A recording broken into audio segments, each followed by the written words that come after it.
Type II Cepheid variables are population type II dying variable stars that pulsate periodically.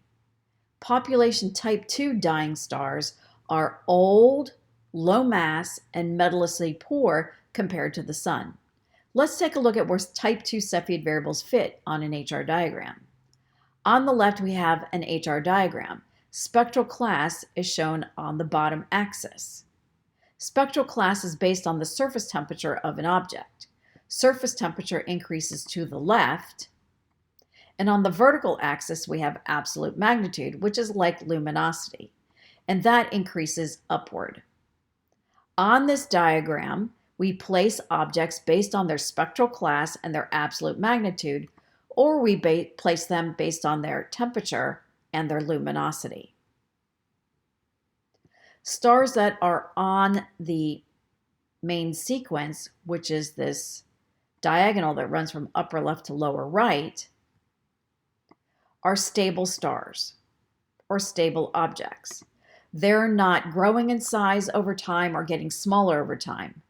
These are basically adult stars. They're not stars that are being born and growing up to become adult stars, and they're not dying stars. They're just stable stars.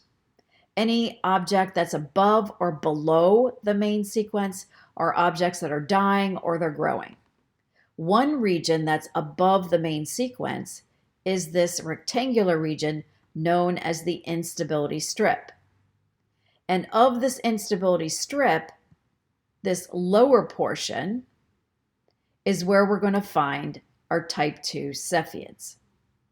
These type II Cepheid variables are population type II dying variable stars that pulsate periodically.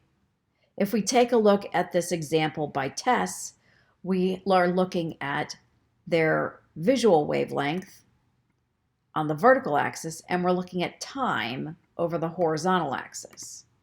And we can see that this star gets brighter and then dimmer and then brighter and then dimmer, and it repeats. This is a dying star that is changing its brightness over time. Let's take a look at an animation.